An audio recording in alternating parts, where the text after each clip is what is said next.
बँकांशी त्यांनी SLBCच्या माध्यमातून मिटिंग केलेली आहे आणि त्यांचं शब्द कालचा काय होतं की बँका तयार झालेल्या आहेत.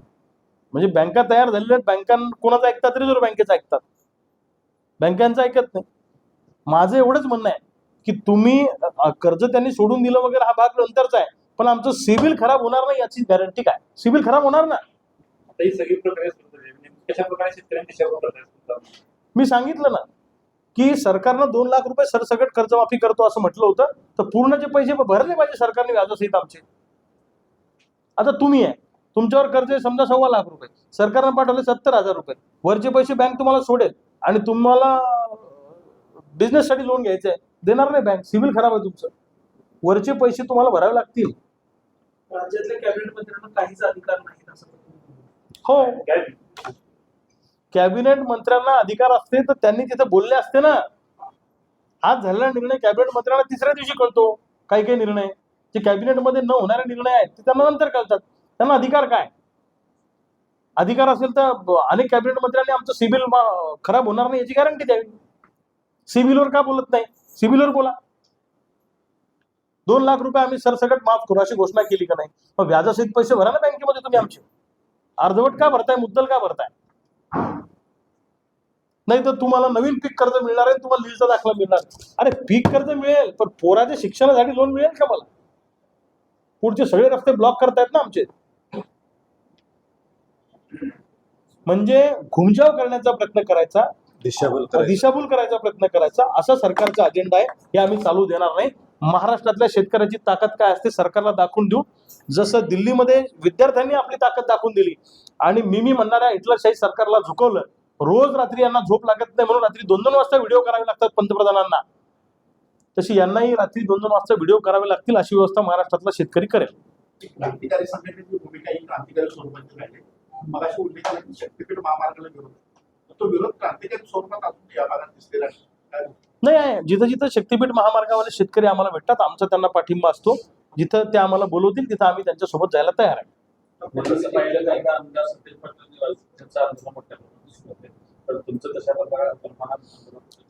असं आहे, शक्तीपीठ महामार्गाला आमच्या सुरुवातीपासून डे 1 पासून आम्ही विरोध केलेला आहे. वेळोवेळी मी माझ्या भूमिका मांडलेल्या आहेत आणि ज्या ज्या भागातले शेतकरी त्या त्या जिल्ह्यात गेल्यावर आम्हाला भेटतात त्या त्या भागातल्या शेतकऱ्यांना आम्ही पाठिंबा देतो. आमच्या बैठका पण त्यांच्यासोबत झालेल्या आहेत.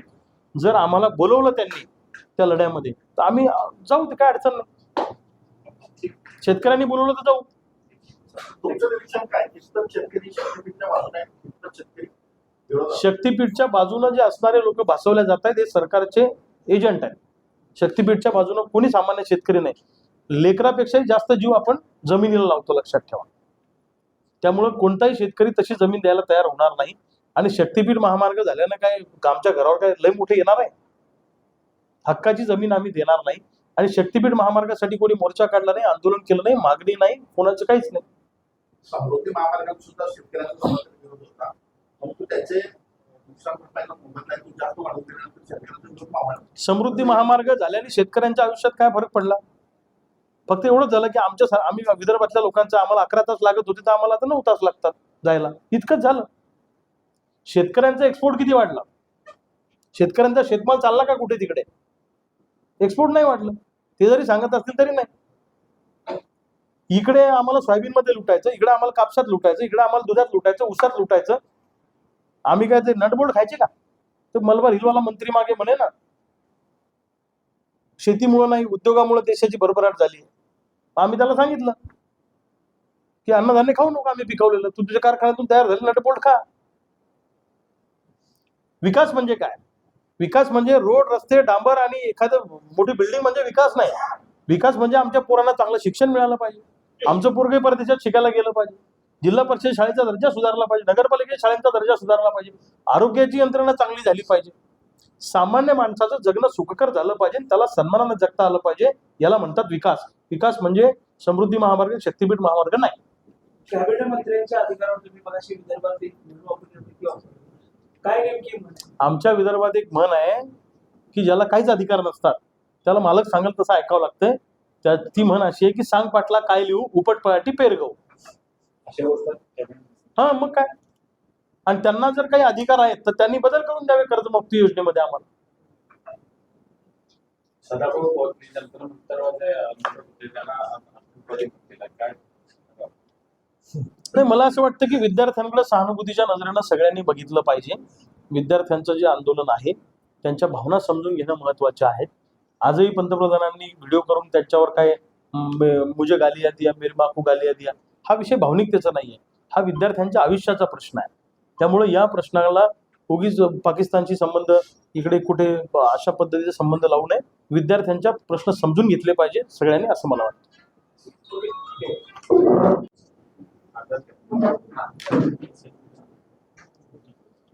सरकारने जी कर्जमाफीची योजना आणलेली आहे, ही योजना कर्जमुक्ती योजना नसून UTH ची स्कीम आहे, तडजोड योजना आहे. सरकारने म्हटलंय की आम्ही 2001-10-21 ते 30-9-22 जे लोक थकीत आहेत त्यांना आम्ही 35% रक्कम देऊ, उरलेली रक्कम बँकांनी सोडून द्यायची आहे. हा शब्द वापरला त्यांनी त्या याच्यामध्ये इंग्लिशमध्ये, सोडून द्या, राईट ऑफ करा, सोडून द्या. दुसऱ्या बाजूला 1-10-22 ते 30-9-23 मध्ये ज्यांचं कर्ज थकलंय त्यांना 55% रक्कम सरकार भरणार, वरची रक्कम सोडून द्या बँकेने. 1-10-23 ते 30-9-24 ला जे थकीत आहेत त्यांना 70% सरकार देणार, वरचे पैसे बँकेने सोडावे.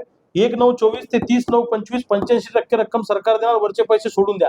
हे सगळं करताना शेतकऱ्यांचं सिबिल मोठ्या प्रमाणामध्ये खराब होणार आहे आणि त्यामुळे शेतकऱ्यांना एज्युकेशन लोन, त्यांच्या मुलासाठी व्यापारी लोन, होम लोन, इतर कोणतेही लोन किंवा शेतीपूरक व्यवसायासाठी मिळणारे लोन मिळणार नाही, फक्त पीक कर्ज मिळणार. मग 56 लाख शेतकऱ्यांचं सिबिल जे खराब होणार आहे त्याची जबाबदारी राज्य सरकार घेणार आहे का, या बाबतीमध्ये सरकारने स्पष्टीकरण द्यावं अशी आमची मागणी आहे.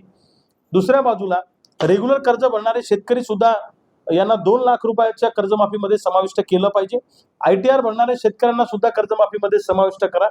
मयत झालेले जे शेतकरी आहेत त्यांचा या वारसांना कर्जमाफीचा लाभ द्या आणि परस्पर पुनर्गठन केले बँकांनी शेतकऱ्यांची परवानगी न घेता त्या शेतकऱ्यांचा सुद्धा या कर्जमाफीमध्ये समावेश करा.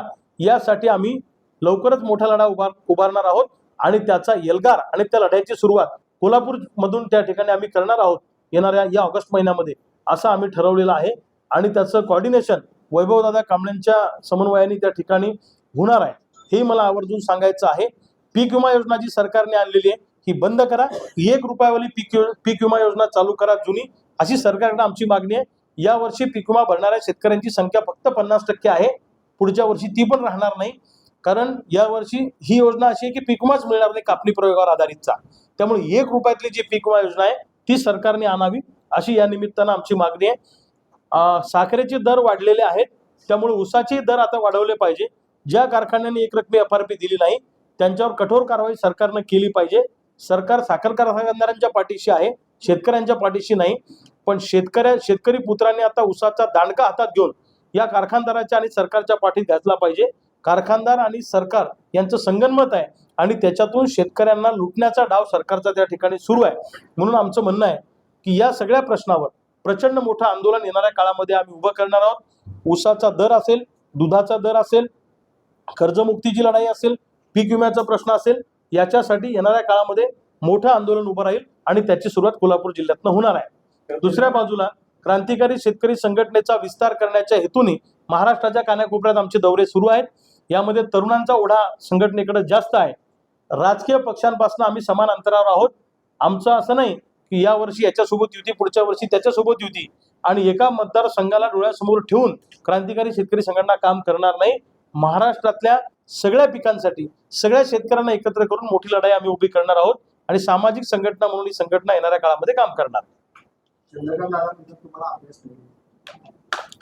असं आहे, आता दादा फार सिनियर आहेत, आमच्यापेक्षा वयाने मोठे आहेत, माझं बोलणं त्यांना कदाचित रुचणार नाही.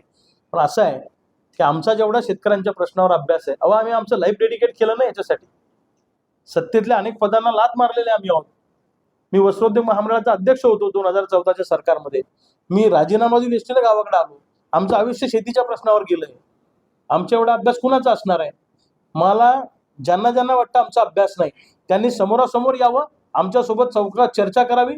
कोल्हापूरच्या कोणत्या चौकात यायचं, किती वाजता यायचं सांगा, आम्ही घेऊन येतो. तुम्ही तुमचं बाळ घेऊन या, कागदपत्र घेऊन या आणि 56 लाख शेतकऱ्यांचं सिबिल एकाचंही खराब होणार नाही असं लेखी सांगावं सरकारने आम्हाला या कर्जमुक्ती योजनेमध्ये. नमो शेतकरी योजनेचे 6,000 रुपये सोडा आणि कर्जमाफी घ्या.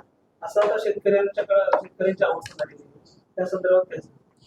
म्हणजे आमच्या खिशावर बस स्टँडवर 1,00,000 रुपयाचा दरोडा यांच्याच माणसांनी मारायचा आणि त्याच्यातलेच 500 रुपये काढून गुपचूप आम्हाला भाड्याला द्यायचे आणि आम्ही कसं तुमच्यावर उपकार केला अशा पद्धतीचं यांचं धोरण आहे.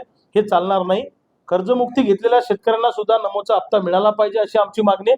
कोणतीही योजना शेतकऱ्यांना कटोती करून कर्जमुक्तीमध्ये समावेश अशा पद्धतीचं चालणार नाही.